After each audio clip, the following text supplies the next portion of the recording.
축복합니다. 자, 오늘 무슨 주일입니까? 추수감사주일. 현수막 보이시죠? 추수감사주일. 하나님 앞에 한번 인사할 때, 우리 전우자 인사할 때 하나님께 감사합시다. 하나님께 감사합시다. 오늘 한 해를 돌아보면서 우리 삶 속에서 열매를 맺게 하신 하나님께 감사를 드리는 우리 추수감사 주일입니다.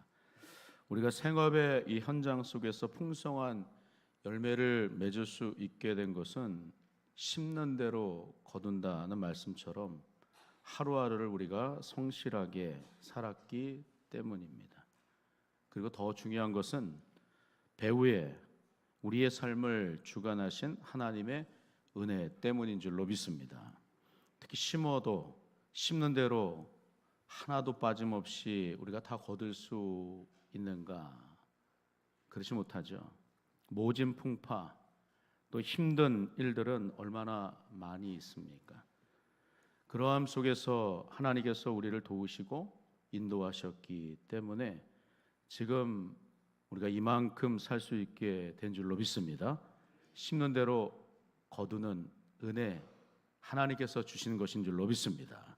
그러므로 우리는 항상 하나님 앞에 감사해야 합니다. 우리가 11월 셋째 주에 드리고 있는 이 추수감사절, 이 근래적 유래는 이 종교적인 이 박해로 영국에서 건너갔던 청교도들이 메이플라워호를 타고 미국에 도착을 합니다. 그때 이 도착한 그 땅은 매우 척박했습니다. 102명의 청교도들이 무사히 신대륙이었던 북미 땅을 밟았지만 추위로 절반 이상이 죽습니다. 102명 중에서 남아있는 사람들 고작 50명이 그 다음 해에 따스한 봄날을 맞이하면서 땅을 개간하고 씨를 뿌렸는데 씨를 뿌렸다고 다 거두지는 못하는 것이죠. 그럼에도 불구하고 먼저 그들은 하나님 앞에 감사합니다. 왜냐하면 거두게 하신 이는 누구십니까? 하나님이시기 때문입니다. 하나님 앞에 감사하는 거예요. 절반으로 줄어든 남아있는 사람들이 하나님 앞에, 하나님 이렇게 우리가 먹을 것을 얻을 수 있게 하신 것 감사합니다. 우리가 이 추위 가운데 하나님 앞에 씨를 뿌리고 또 곡식을 이렇게 거두어 낼 수 있는 것 다 하나님의 은혜입니다. 그렇게 고백을 하는 거예요. 시편 126편 6절의 말씀을 보니까 이런 고백이 있더라고요. 같이 한번 읽어볼까요? 같이 읽습니다. 시작. 울며 씨를 뿌리러 나가는 자는 반드시 기쁨으로 그 곡식단을 가지고 돌아오리로다. 할렐루야. 울며 씨를 뿌리러 나가는 자 반드시 기쁨으로 그 곡식단을 거두게 하신다. 하나님의 섭리인 거예요. 하나님께서 기쁨을 주시는 것입니다. 그러니까 하나님 앞에 우리는 감사하는 것이죠. 특별히 오늘만 우리가 감사해야 합니까? 1년 중에 한 번 우리가 하나님 앞에 추수감사 주일로 드리는 그날만 우리가 감사해야 하는 것이 아니라 매일매일 우리는 하나님 앞에 감사할 수 있어야 되는 줄로 믿습니다. 날마다 하나님께서 우리의 삶을 지키시고 인도하시는 것을 생각하고 우리의 삶을 형통케 하시고 우리를 복되게 하시는 분 하나님이십니다. 하나님 감사합니다. 하나님 고맙습니다. 우리 하나님 앞에 그렇게 감사할 수 있어야 되는 줄로 믿습니다. 여러분, 우리 평소 감사 지수는 어떻습니까? 우리의 감사 지수 수치로 따진다면 우리 감사 지수 어떨까요? 통계에 따르면 감사 지수가 높은 사람일수록 행복 지수도 높다는 말이 있습니다. 즉 감사하는 마음이 크면 클수록 행복한 사람이라 하는 것이죠. 다시 말하면 행복하기 때문에 감사하는 것이 아니라 감사하기 때문에 행복하다는 것입니다. 11월 우리 첫 주부터 계속해서 감사 위에 감사라는 이 찬양을 우리가 주일 예배 때마다 불렀는데 감사 위에 감사. 감사 위에 감사는 무엇이겠습니까? 우리에게 있어서 감사 중에 최고의 감사를 뽑으라고 한다면 무엇이라고 말할 수 있겠습니까? 그것은 하나님께서 우리를 구원하시고 하나님의 나라의 백성으로 삼아 주신 것인 줄로 믿습니다. 나를 구원하시는 거예요. 나를 구원하시고 나를 하나님의 나라의 백성으로, 자녀로 삼아 주셨다. 이것만큼 감사 중에 감사는 없는 것이죠. 여러분, 우리가 하나님의 나라의 백성이 되었다. 이 땅에서는 어떻습니까? 실제로 우리나라 대한민국에 산다라고 하는 것이 우리 얼마나 행복합니까? 행복하시나요? 외국에 나갔다 들어오신 분들은 우리나라가 정말 살기 좋은 나라다. 와, 정말 우리나라만큼 살기 좋은 나라는 없다. 이런 얘기들을 많이 하시잖아요. 정말 우리나라 살기 좋은 나라이죠. 하나님께서 이 나라를 주셨다라고 하는 건 너무나도 감사한 일인 줄로 믿습니다. 우리나라 노래 중에 아름다운 나라라는 이 노래가 있어요. 그 노래 가사를 살펴보면 이러한 내용이 있더라고요. 참 아름다운 많은 꿈이 있는 이 땅에 태어나서 행복한 내가 아니냐. 큰 바다가 있고 푸른 하늘 가진 이 땅 위에 사는 나는 행복한 사람이 아니냐. 아름다운 나라. 제가 이 곡을 이렇게 불러보고 싶은데 잘 생소한 곡이기도 하지만 또 세상의 노래이기 때문에 그렇습니다. 아름다운 나라, 이 나라에 사는 것이 행복한 사람 아니냐라고 하는 거예요. 이 가사를 차정은이라고 하는 사람이 썼고 곡을 저희 친구가 썼어요. 저희 중학교, 고등학교 우리 친구인데 한태수라고 하는 작곡가가 쓴 곡인데 아름다운 나라, 우리 대한민국 이 땅에 살고 있다라고 하는 것이 정말 행복하다. 이런 가사가 담겨져 있는 곡입니다. 말씀 가운데 이 신명기 33장 29절의 말씀을 보시면 모세는 가나안 땅에 들어가기 전에 광야에 머물러 있던 이스라엘 백성들을 향해서 이러한 말을 전합니다. 이스라엘이여, 너는 행복한 사람이로다. 여호와의 구원을 너같이 얻은 백성이 누구냐? 그는 너를 돕는 방패시요 내 영광의 칼이로다. 내 대적이 내게 복종하리니 내가 그들의 높은 곳을 밟으리로다. 이런 말씀이에요. 그럼 이게 무슨 말입니까? 구원을 받고 하나님의 나라의 백성들은 이스라엘 백성들 누가 지키시고 누가 보호하신답니까? 누가 보호하십니까? 하나님께서 보호하신다는 거예요. 하나님께서 인도하신다라고 하는 거예요. 하나님께서 도로도로 살피셔서 하나님의 자녀 삼은 이스라엘 백성들을 지키시기에 너 이스라엘은 행복한 사람 아니냐, 행복한 자들이 아니냐라고 이렇게 얘기를 하고 있는 거예요. 다른 것 다 없어도 하나님의 나라에 속한 주민으로 산다라고 하는 것이 얼마나 행복하냐라 이렇게 고백을 합니다. 다윗은 이 부분에 대해서 뭐라고 고백하는가? 하나님의 나라 안에서 단 하루를 살되 성전 문지기로 살아도 그것이 얼마나 행복한지를 시편 84편 10절과 11절 말씀 가운데 이렇게 고백을 하더라고요. 이 말씀 한번 같이 한번 읽어볼까요? 10절과 11절 같이 읽습니다. 시작. 주의 궁정에서의 한날이 악인의 장막에 사는 것보다 내 하나님의 성전 문지기로 있는 것이 좋사오니. 11절. 여호와 하나님은 해요 방패이시라. 여호와께서 은혜와 영화를 주시며 정직하게 행하는 자에게 좋은 것을 아끼지 아니하실 것임이니라. 이렇게 얘기를 해요. 다윗은 다른 곳에서 첫날을 사는 것보다 하나님 나라의 성전 문지기로 단 하루를 사는 것만으로도 행복하다. 그렇게 고백을 하는 거예요. 하나님을 생각하고 하나님께 감사하니까 다른 것들과 하나님을 비교할 수가 없다라고 하는 것이죠. 하나님이 있으면 됩니다. 하나님이 나에게 있어서 가장 소중한 분이십니다. 이렇게 고백을 하는 거 아니겠어요? 다윗이 고백한 시편 또 다른 말씀을 보면 시편 16편 2절 말씀 가운데 이런 얘기를 해요. 내가 여호와께 아뢰되 주는 나의 주님이시오니 주밖에는 나의 복이 없다 하였나이다. 주님만 나의 주님이시다라고 얘기를 하는 거예요. 주님이 내게 있어서 가장 큰 복이 되신다, 그 사실을 말합니다.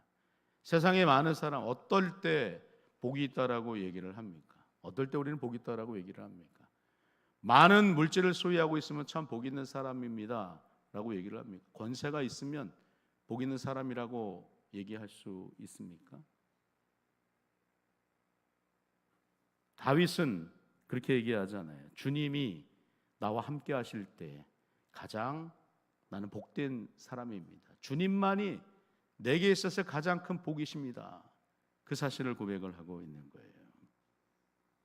하나님의 앞에서의 감사의 고백이라고 말할 수 있습니다. 여러분, 누가 만들어낸 이야기겠지만 감사가 중요하다라고 하는 것을 생각하게 만드는 이러한 이야기가 있어요. 어떤 한 성도가 꿈을 꾸었는데 천사의 손에 이끌려서 하늘에 있는 보물 창고들을 둘러보게 됩니다. 근데 창고에 들어가니까 그 창고가 텅텅 비어 있는 것입니다. 천사에게 묻습니다. 아니, 이 창고는 어떤 창고인데 이렇게 텅 비어 있는 것입니까? 천사가 대답하기를 이 창고는 기도의 창고입니다.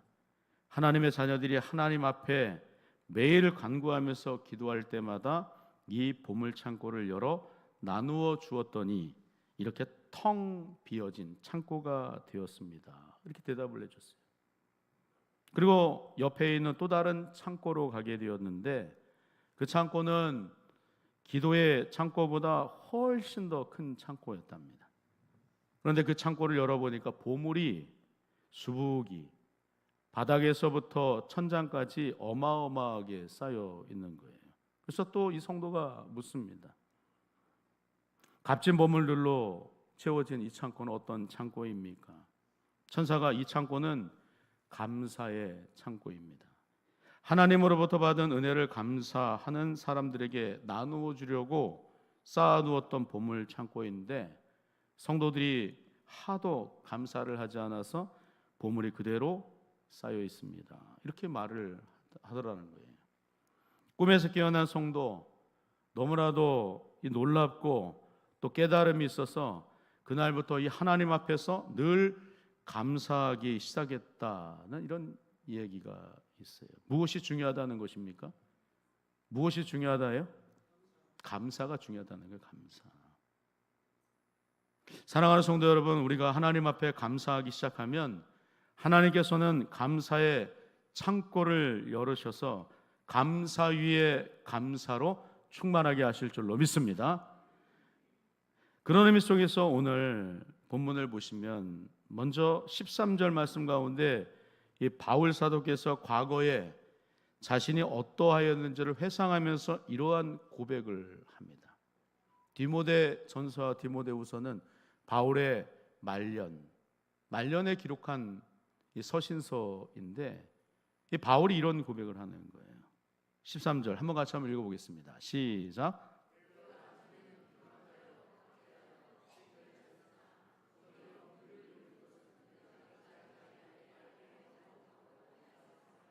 사도행전 9장에서 예수님을 만나기 전에 바울은 자신이 어떠한 사람이었는지를 말할 때 예수님을 비방하는 비방자였다 이렇게 얘기를 합니다. 예수님을 믿는 사람들을 박해하는 박해자였다. 또 감옥에 가두는 폭행자였다라고 고백을 합니다. 하나님과 철저히 원수된 자였다라고 이렇게 고백을 하는 거예요. 하나님을 기쁘시게 할 만한 것이 아무것도 없었다라고 하는 것이죠. 근데 그럼에도 불구하고 하나님 바울을 어떻게 대하셨는가 하면 긍휼히 여기셨다는 거예요. 불쌍히 여기셨다라고 하는 것입니다. 불쌍히 여기시고 긍휼히 여기셔서 은혜를 베푸셨다. 바울은 그렇게 고백을 합니다. 바울은 자신이 무엇을 행하였는지도 알지 못하였을 때 하나님께서 자신을 불쌍히 여기셨다 이렇게 고백을 하는 거예요. 나를 긍휼히 여기셔서 나를 오래 참으시고 나를 기다려 주신 하나님, 그 하나님이었다, 주님이었다라고 이렇게 얘기를 합니다. 여러분, 하나님께로부터 우리가 감동을 받는 그 포인트가 있지 않습니까? 자신이 어떠한 성품, 어떠한 인격, 어떠한 말, 어떠한 행동을 하는지를 전혀 모르다가 고난이 임하였을 때, 고통이 임하게 될 때, 어려움 가운데 있게 되었을 때 여전히 그 고난과 고통 가운데서도 물끄러미 나를 바라보시며 양손을 벌려 기다리신 하나님, 그 하나님을 만나게 될 때 우리는 어떻습니까? 여전히 나를 향하여서 참으시는 하나님, 여전히 나를 향하여서 기다려주시는 그 하나님, 내가 뭐라고 나를 이토록 기다려주시고 내게 은혜를 베푸시는가? 은혜 받는 포인트가 그런 것이 있지 않습니까? 누가복음 15장에서 집 나갔던 탕자가 집으로 언제 돌아올지를 학수고대하면서 여전히 아들을 기다렸던 탕자의 아버지처럼 하나님은 항상 우리를 기다리시는 줄로 믿습니다. 탕자가 다시 돌아오게 될 때 저 멀리 상고가 먼데 아들을 알아보고 달려가 안아주시는 아버지의 환대를 통해서 우리는 하나님의 은혜를 깨닫게 됩니다. 바울이 오늘 그러하였다라고 얘기를 하는 거예요. 오늘 본문에서 바울은 하나님께서 나를 긍휼히 여기셨다, 나를 불쌍히 여겨주셨다, 그 어떤 조건과 이유도 자기가 불쌍히 여길 만한, 긍휼히 여김을 받을 만한 이유조차 없었노라고 그렇게 고백을 하고 있는 거예요. 단지 자기 자신은 하나님 보시기에 하나님을 대적하는 비방자였고 또 박해자였고 폭행자였기 때문입니다. 그 이유만으로 하나님의 진노 가운데 매를 맞을 수밖에 없었다라고 얘기를 하는 거예요. 그런데 여전히 하나님께서는 어떻다라고 하는 것입니까? 여전히 자신을 불쌍히 여기시면서 기다리시고 사랑해 주셨다, 그 사실을 깨닫고 바울은 하나님께 감사하나이다, 여전히 나를 기다리시고 나에게 은혜를 베풀어 주시는 그분 하나님께 감사합니다. 오늘 그렇게 고백을 하고 있는 거예요. 바울은 로마서 8장 5장 10절 말씀 가운데 이것처럼 또 고백을 합니다. 곧 우리가 원수 되었을 때 그의 아들의 죽으심으로 말미암아 하나님과 화목하게 되었은즉 화목하게 된 자로서는 더욱 그의 살아나심으로 말미암아 구원을 받을 것이니라, 이렇게 고백을 하고 있어요. 바울은 예수님께서 십자가에서 자신을 대신해서 죽으심으로 하나님께로부터 긍휼히 여김을 받게 되었다, 이렇게 고백을 합니다. 하나님 앞에 감사 위에 감사할 수 있는 이유가 무엇이었는가? 하나님이 나를 구원해 주신 것에 대해서 감사했다라고 하는 거예요. 나를 하나님의 자녀 삼아 주신 것, 그 사실이 하나님 앞에 감사를 드리나이다, 그렇게 고백을 하고 있는 것입니다.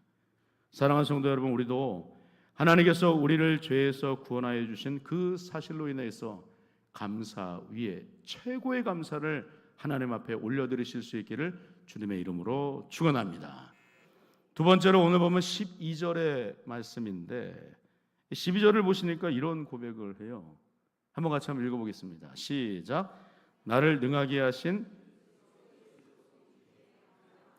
나를 충성되이 여겨 내게 직분을 맡기심이니 고백합니다. 바울은 하나님께 진심으로 감사하는 이유가 오늘 무엇 때문이었는지를 말할 때 바울이 무슨 탁월한 능력을 가지고 있어서가 아니라 충성됨을 보셨기 때문이었다, 이렇게 얘기를 하는 거예요. 여기 충성이라고 하는 말 의미를 살펴보면 어떤 상황과 어떤 환경, 어떤 상태 속에서도 오직 자신을 부르신 하나님을 믿고 나아가는 것이라고 되어져 있어요. 충성은 나를 부르신 하나님만을 바라보는 것이라고 얘기를 합니다. 바울 사도께서 하나님 앞에서 어느 정도 충성하였는가?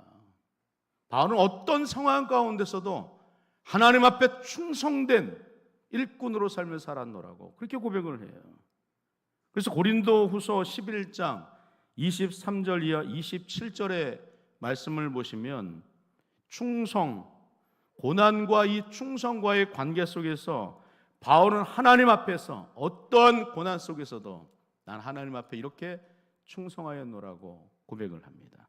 23절부터 26절, 27절까지의 말씀 제가 한번 쭉 읽어볼게요. 빠르게. 그들이 그리스도의 일꾼이냐 정신없는 말을 하거니와 나는 더욱 그러하도다. 내가 수고를 넘치도록 하고 옥에 갇히기도 더 많이 하고 매도 수없이 맞고 여러 번 죽을 뻔하였으니 유대인들에게 40에 하나 감한 매를 5번 맞았으며 3번 태장으로 맞고 1번 돌로 맞고 3번 파선하고 일주야를 깊은 바다에서 지냈으며 여러 번 여행하면서 강의 위험과 강도의 위험과 동족의 위험과 이방인의 위험과 신의 위험과 광야의 위험과 바다의 위험과 거짓 형제 중에 위험을 당하고 또 수고하며 애쓰고 여러 번 자지 못하고 줄이며 목마르고 여러 번 굶고 춥고 헐벗었노라 이렇게 고백을 합니다. 여러분 바울이 왜 이런 말을 하는가 하면 자네가 얼마나 많이 고생했는지 알아? 이 정도였어 라고 하는 거 고난당한 것을 자랑하기 위해서가 아니었다라고 하는 거예요. 자 보십시오. 내가 얼마나 많은 고난을 당했는지 보십시오라며 자신의 이 고난당함을 하소연하기 위해서가 아니었다라고 하는 거예요. 내가 하나님 앞에 이 정도로 충성했다라고 하는 거죠. 충성은 온갖 고난과 역경 속에서도 누구를 바라보는 것인가? 자신을 부르신 하나님을 바라보는 것인 줄로 믿습니다. 바울은 이런 충성 가운데 하나님 앞에 감사한다. 고난 가운데서도 충성된 일꾼으로 하나님께서 나를 부르신 나를 하나님의 자녀 삼으시고 하나님의 나라의 백성 삼으셔서 나를 통하여서 주님의 뜻 이루가고자 늘 나에게 힘주시는 그 하나님 앞에 나는 날마다 감사하노라. 마지막 모습에 있어서도 바울은 하나님 앞에 감사한다라고 그렇게 고백을 하고 있는 거예요. 여러분 우리는 어떻습니까? 우리는 어떻게 하나님 앞에 나아가고 계십니까? 충성하십니까? 상황보다 환경보다 더 크신 하나님을 바라보시나이까? 우리 하나님 앞에 온전한 모습으로 믿음으로 날마다 달려나갈 수 있어야 되는 줄로 믿습니다. 충성하는 삶을 살 수 있어야 되는 줄로 믿습니다. 충성하는 그 이유가 무엇 때문입니까? 하나님께서 우리를 구원하시고 우리를 자녀 삼아주시고 하나님의 나라의 백성 삼아주셨기 때문이라고 하는 거예요. 최고의 감사를 하나님 앞에 드리는 우리 사랑하는 모든 권속들 다 되실 수 있기를 주님의 이름으로 축원합니다. 마지막으로 오늘 보면 14절 말씀이에요. 14절 말씀 가운데 이렇게 얘기합니다. 우리 주의 은혜가 그리스도 예수 안에 있는 믿음과 사랑과 함께 넘치도록 풍성하였도다 이렇게 얘기를 합니다. 사랑하는 성도 여러분, 우리에게 가장 필요한 것은 무엇입니까? 주님의 은혜인 줄로 믿습니다. 믿음인 줄로 믿습니다. 사랑인 줄로 믿습니다. 무엇보다도 하나님의 은혜가 있어야 되는 거예요. 우리가 주님의 귀한 일들을 감당하려면, 감사하려면 은혜가 있어야 되는 거예요. 그러니까 우리는 은혜를 늘 사모하며 나아갈 수 있어야 되는 줄로 믿습니다. 사모하는 마음으로 하나님 오늘도 은혜를 주시고 내일도 은혜를 주시고 일평생 내가 살아가는데 은혜가 마르지 않도록 내 심령 위에 은혜를 베풀어 주옵소서. 주님을 사랑하게 하여 주옵소서. 믿음으로 삶을 살게 하여 주옵소서. 나를 부르신 하나님의 귀한 뜻 온전히 이루며 살게 하시옵소서. 내 뜻이 아니라, 우리 자신의 뜻이 아니라 누구의 뜻이어야 합니까? 주님의 뜻이어야 하는 줄로 믿습니다. 나를 주님의 일꾼 삼아 주셨는데 내 자아실현을 한다든가 내가 사람들한테 얼마나 잘 보이고 얼마나 사람들에게 돋보이는가 이것을 위해서 사는 것이 아니라 하나님께서 나를 부르신 그 이유와 목적에 부합하고 합당하게 하나님 앞에 삶을 살아나가는 거예요. 그러기 위해선 우리에게 무엇이 필요합니까? 은혜가 필요한 줄로 믿습니다.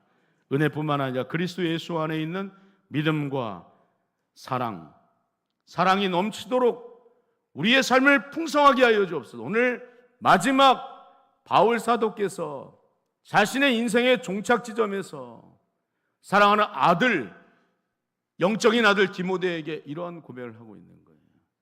그러니까 우리도 오늘 이 말씀을 통하여서 하나님 앞에 늘 감사하는 삶, 오늘도 내일도 그 다음 날도 하나님의 은혜를 사모하며 늘 감사로 풍성하게 하시고 주님의 뜻을 온전히 이루어가는 복된 삶을 살게 하옵소서.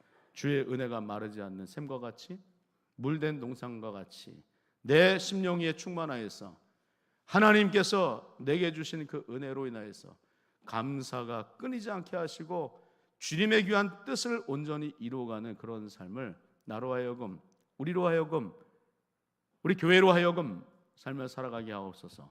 간절히 기도하심으로 항상 주님의 놀라운 역사 이루어가시는 우리 사랑하는 모든 권속들 다 되실 수 있기를 주님의 이름으로 축원합니다. 하나님 아버지 은혜와 사랑을 감사합니다. 추수감사주의를 맞이하여 감사 위에 감사, 무엇인가 우리를 구원하여 주시고 하나님의 나라의 백성 삼아 주시고 자녀로 삶을 살아가게 하신 것 최고의 감사로 하나님 앞에 나아갈 수 있도록 인도하여 주옵소서. 그 사실을 기억하면서 구원하신 나를 통하여 또한 하나님께서 이루어가실 그 귀한 뜻 온전히 이루며 살아가는 주님의 귀한 모든 권속들 다 될 수 있도록 축복하옵소서. 예수님 이름으로 감사하며 기도하옵나이다. 아멘.